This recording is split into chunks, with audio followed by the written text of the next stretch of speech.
Hola a todos, bienvenidos a The Global Educator.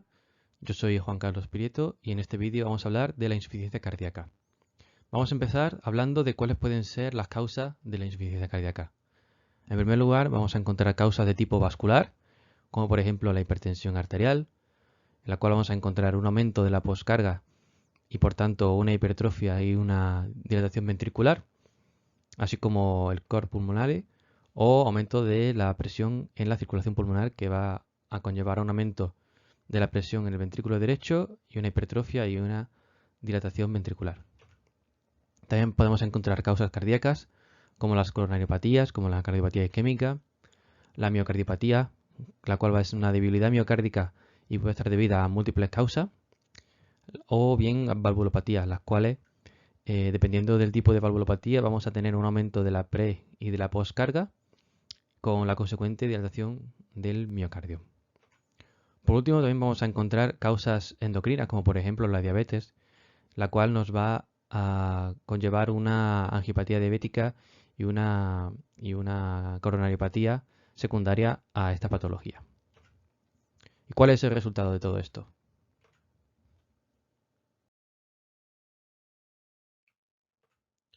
El corazón, en la insuficiencia cardíaca, no es capaz de realizar su función como bomba. Como cualquier bomba, el corazón necesita llenarse, en lo que llamamos como diástole, y vaciarse, en lo que conocemos como sístole. Cuando tenemos un fallo en el vaciado del corazón, pues hablamos de lo que se conoce como disfunción sistólica.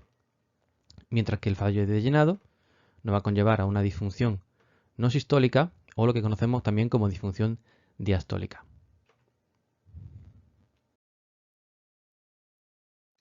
¿Y cómo vamos a clasificar la insuficiencia cardíaca? Pues de acuerdo con la New York Heart Association, se establecen 4 grados de clasificación. El primero de ellos, el grado 1, el más leve, es en el que el paciente no presenta síntomas y puede realizar una actividad normal. En el paciente estaremos hablando de una situación preclínica. En el grado 2, el paciente presenta síntomas a moderado o intensos esfuerzos, es decir, el paciente está cómodo en reposo o con el ejercicio leve. En el grado 3, el paciente va a presentar síntomas de insuficiencia cardíaca o bien de disnea con el ejercicio leve o a mínimos esfuerzos, es decir, el paciente solo va a estar cómodo en el reposo. Por último, el grado 4, el más avanzado, es aquel en el que el paciente presenta clínica de insuficiencia cardíaca incluso durante el reposo. Entonces es muy importante esta clasificación.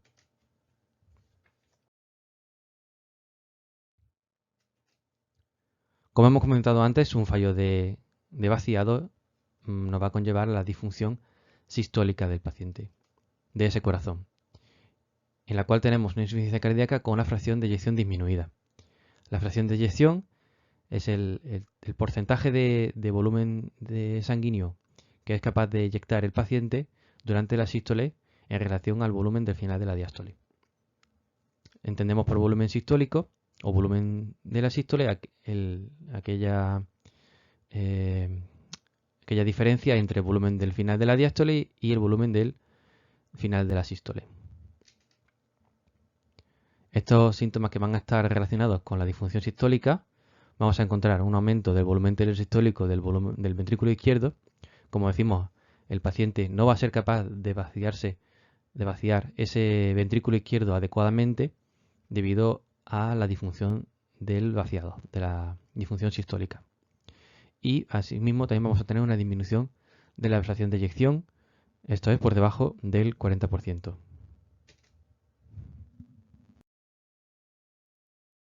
¿Y cuáles van a ser los síntomas que nos vamos a encontrar en la insuficiencia cardíaca? Pues para empezar tendríamos la hipertrofia y la dilatación de ese ventrículo que vamos a ver fundamentalmente por ecografía, que se va a deber fundamentalmente a ese aumento de las resistencias en el caso de causas vasculares como la hipertensión, o bien a la propia disfunción sistólica, la cual va a hacer que ese llenado, ese remanso de sangre en los ventrículos condicione una hipertrofia y dilatación de los mismos. Una disnea de esfuerzo, que como hemos comentado ya en la clasificación de la New York, y una fatigabilidad al esfuerzo. La ortopnea, que es debida a un aumento de los líquidos, un acúmulo de fluidos y de líquidos y edema a nivel pulmonar, que, que lo que nos va a condicionar es una disnea con el decúbito. El paciente no va a ser capaz de respirar adecuadamente y va a mejorar esta clínica cuando el paciente se pone en sedestación o se incorpora. Una variante de la ortopnea sería la disnea paroxística nocturna, que es aquella que aparece durante el sueño, cuando el paciente o la paciente están durmiendo y se despiertan con una disnea súbita, que mejora cuando se incorporan o con la bipedestación. Esto es por lo que a muchos pacientes con insuficiencia cardíaca le vamos a pedir que se coloquen almohadas para mejorar este intercambio de gases a nivel pulmonar. Y vamos a tener también edema periférico debido a un remanso, a un acúmulo de sangre a nivel venoso periférico de la circulación sistémica a través de la insuficiencia del corazón derecho. Vamos a tener acúmulo en la aurícula derecha, en la vena cava inferior y a través de ella en las venas de los miembros inferiores, que nos va a condicionar esa hinchazón y ese edema periférico. Y además tos crónica, como decimos, también condicionada por ese aumento de líquidos a nivel pulmonar.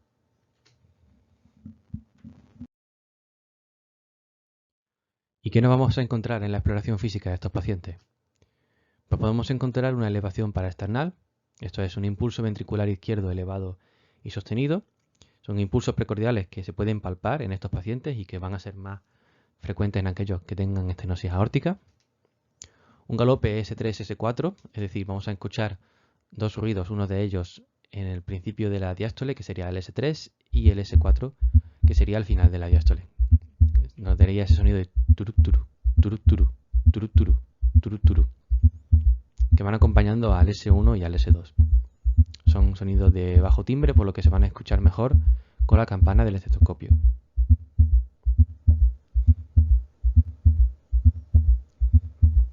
También se van a escuchar mejor a nivel del apex cardíaco. El S3 es un sonido al principio de la diástole y el S4 al final de la diástole. Además es importante conocer que el S3 es un sonido que puede ser absolutamente fisiológico, puede ser normal en niños y en adultos jóvenes, mientras que el S4 va a ser casi siempre patológico. Ahí tenemos la representación. Turuturu, turuturu, turuturu. Vemos cómo aparecen aquí el S3 y el S4 al inicio y al final de la diástole. También vamos a tener ingurgitación yugular. Esto es un aumento del estasis venoso y de la dilatación del sistema venoso yugular debido a ese remanso, ese acúmulo de líquido y esa insuficiencia de que el corazón no es capaz de bombear la sangre. Crepitantes basales en la auscultación pulmonar. Cuando vayamos a auscultar los pulmones podemos encontrar un craqueteo fino como este.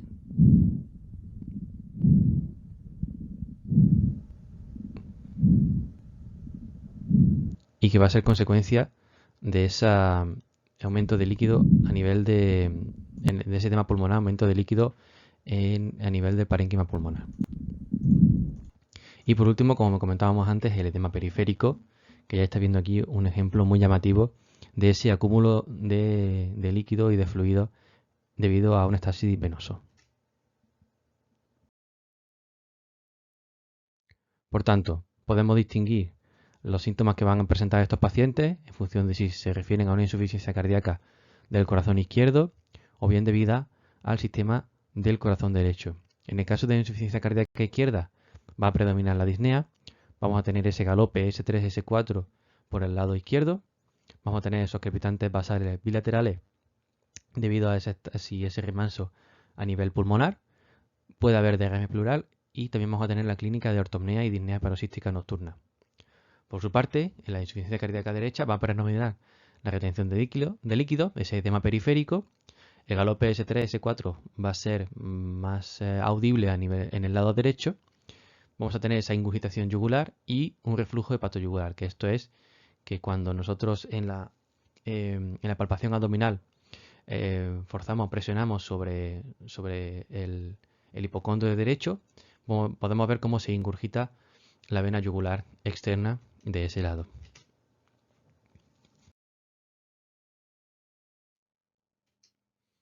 En las pruebas complementarias, ¿qué nos vamos a encontrar?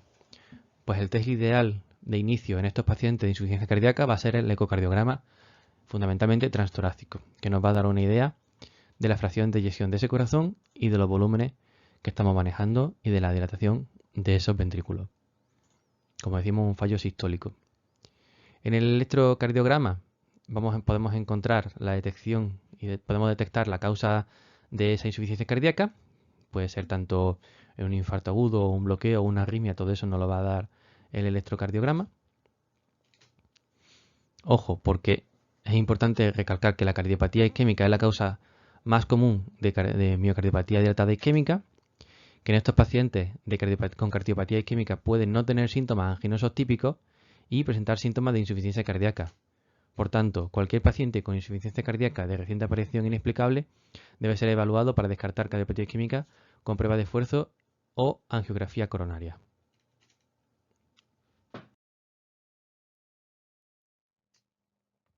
En la radiografía de tórax, pues vamos a encontrar esa cardiomegalia, en la cual se entiende por cardiomegalia aquella con un índice cardiotorácico por encima del 50%, es decir, la distancia que medimos del corazón es mayor del 50% de la distancia de la caja torácica. Podemos encontrar derrame pleural y fenómenos de congestión vascular con acúmulo de líquido y edema pulmonar en estos pacientes. Es importante conocer que el infarto agudo de miocardio causa muerte miocárdica irreversible. Sin embargo, los pacientes con isquemia miocárdica crónica a menudo tienen tejido miocárdico viable, con una contracción deprimida que se puede revertir con revascularización coronaria, mejorando la supervivencia y la mortalidad de estos pacientes.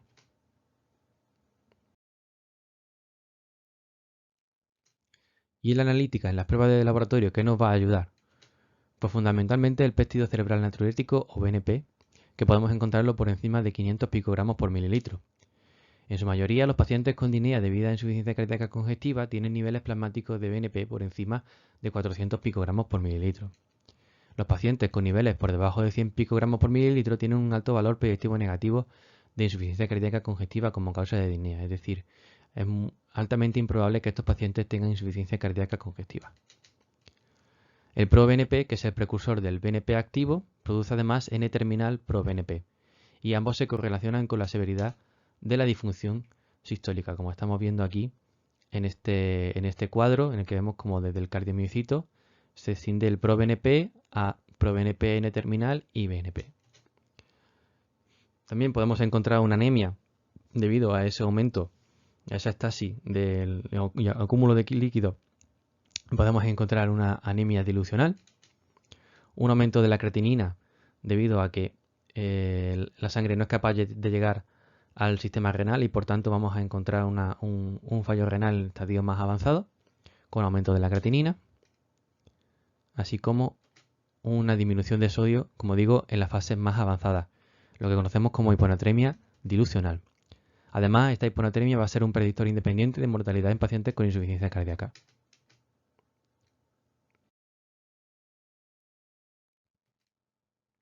¿Y cuál va a ser el manejo de estos pacientes? Pues en el caso de una insuficiencia cardíaca aguda, fundamentalmente empezaremos a trabajar con la furosemida o Lasix, por su nombre comercial, que es un diurético que va a disminuir esa sobrecarga de volumen. También va a ser fundamental el oxígeno para mejorar la saturación de estos pacientes. La utilización de IECAS o ARA2 como antihipertensivos para mejorar esa poscarga. Recomendar al paciente que esté en una posición incorporada, como decimos, para mejorar la disnea y favorecer que haya un buen intercambio gaseoso. El uso de nitratos nos va a servir como vasodilatadores y la morfina para mejorar el distrés que presentan estos pacientes.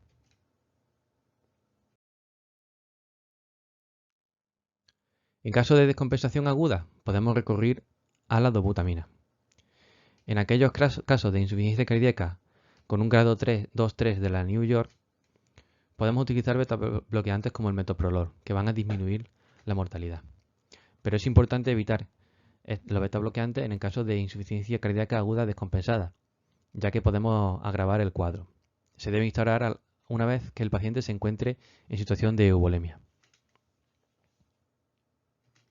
Además, Carvedilol y bisoprolol también se han demostrado que disminuyen la mortalidad en estos pacientes. Asimismo, tratamiento de las causas que están condicionando esta insuficiencia cardíaca.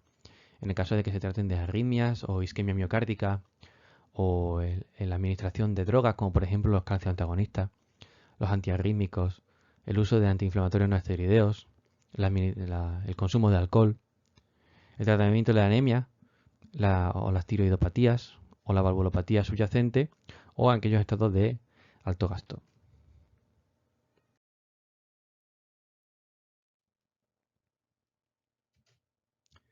¿Y cuál va a ser el tratamiento en aquellos casos de insuficiencia cardíaca crónica? Pues fundamentalmente limitar el consumo de sodio y de líquido para favorecer la eliminación de esa sobrecarga de volumen. Los diuréticos del ASA igualmente nos van a ayudar en este sentido. Los antihipertensivos como los IECA, pero ojo, porque si el paciente persiste disneico, podemos utilizar la combinación de sacubitril y valsartán, que es la combinación de un inhibidor de la neprilisina con un ARA2. Así como los beta bloqueantes, como hemos dicho, en aquellos casos de grado funcional 2-3 de la New York. Pero si los beta bloqueantes están contraindicados, se pueden reemplazar con ivabradina. Si el pulso de estos pacientes está por encima de 70 latidos por minuto, evitar los calcioantagonistas porque van a empeorar el edema. Una vez que hemos instaurado el tratamiento de nuestros pacientes, comprobamos la fracción de eyección mediante ecografía. Si la fracción de eyección está por debajo del 35%, realizamos un electrocardiograma en el cual, si tenemos un QRS ancho, es decir, por encima de 150 milisegundos, y tenemos clínica persistente, estos pacientes son candidatos a marcapaso biventricular. Por su parte, si no tenemos un QRS ancho, son subsidiarios de un desfibrilador automático implantable. En el caso de que la fracción de eyección esté por debajo del 30%, podemos comprobar la función renal. Y si esta es normal, podemos añadir espironolactona al tratamiento previo o bien añadimos digoxina si persisten los síntomas.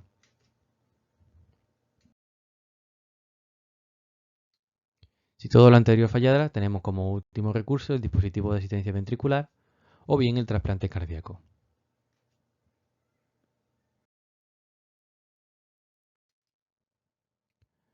¿Y cuáles van a ser los predictores en el caso de que estos pacientes se sometan a cirugía de unas mayores complicaciones cardíacas? Pues fundamentalmente tenemos cirugías de alto riesgo, por ejemplo cirugías vasculares, algún antecedente de enfermedad cardíaca isquémica, de cardiopatía isquémica, insuficiencia cardíaca instaurada, antecedentes de ictus, diabetes mellitus insulino dependiente o creatinina preoperatoria por encima de 2 miligramos por decilitro. En aquellos pacientes que no tengan factores de riesgo, el riesgo va a ser bajo o que tengan un único factor de riesgo. Cuando tengan dos factores de riesgo hablaremos de riesgo moderado con un 2 o 4% de riesgo de eventos cardíacos, de muerte cardíaca o de infarto cardíaco no fatal. O bien, cuando en el caso de que tengamos 3 o más factores de riesgo hablaremos de un alto riesgo. Dependiendo del tipo de cirugía vamos a tener aquellas cirugías con mayor riesgo, como la cirugía aórtica o cirugías vasculares mayores, cirugías vasculares periféricas, cirugías con un riesgo intermedio como las endarterectomías carotidias, la cirugía de cabeza y cuello, las cirugías intraperitoneales e intratorácicas, las cirugías ortopédicas o la cirugía de próstata.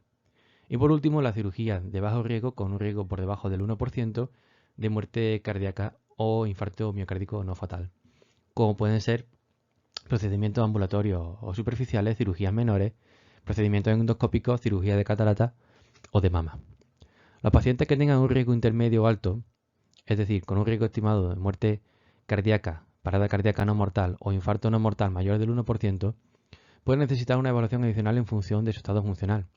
Aquellos que sean capaces de realizar 4 o más equivalentes metabólicos de actividad, por ejemplo, caminar a paso de gelo o subir 2 tramos de escalera, generalmente no requieren una evaluación adicional. Pero aquellos con un estado funcional deficiente, aquellos que no son capaces de llegar a 4 MET de equivalente metabólico, se les recomienda someterse a una evaluación adicional antes de la cirugía. ¿Y cuál va a ser el manejo preoperatorio del tratamiento de estos pacientes?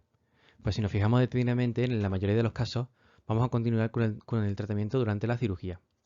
En el caso de los beta bloqueantes o de los alfa-2 agonistas como la clonidina, Su retirada puede causar hipertensión arterial, por lo que debemos continuar con este tratamiento durante la cirugía.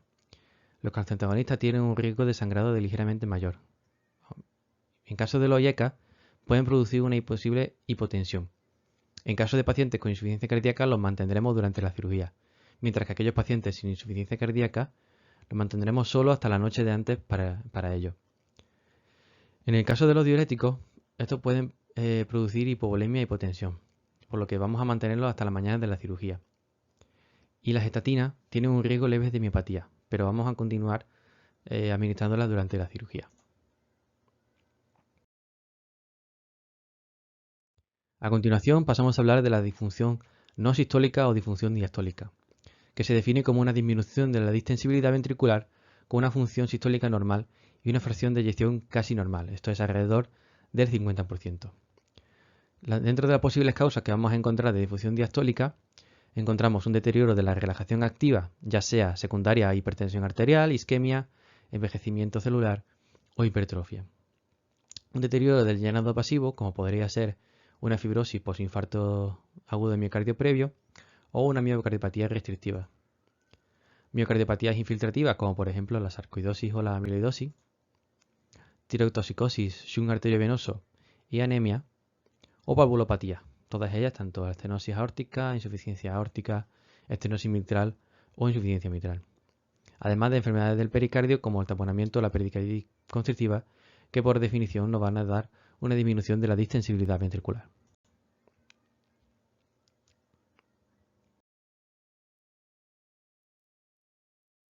En el caso de estos pacientes con disfunción diastólica, dentro de la anamnesis recogeremos antecedentes de angina estable o inestable, infarto de miocardio u otras posibles causas de esta disfunción. La presencia de falta de aire, de disnea de esfuerzo, la presencia de arritmia, insuficiencia cardíaca o antecedentes de muerte súbita en la familia. Dentro de los tres, vamos a utilizar el ecocardiograma en el cual vamos a encontrar una presión telediastólica del ventrículo izquierdo elevada, con una fracción de eyección que puede ser normal o incluso estar elevada, pero incluso el gasto cardíaco puede ser normal. En cuanto a tratamiento, inicialmente utilizaremos diuréticos para disminuir la sobrecarga de volumen que presentan este corazón, estos ventrículos que tienen dificultad de vaciado debido a déficit de relajación, de distensión. El uso de beta bloqueantes como primera línea para el control de la frecuencia cardíaca y la tensión arterial, así como el uso de IECA, SARA2 y calcio antagonista. La digoxina y la espironolactona no aportan ningún beneficio en estos pacientes.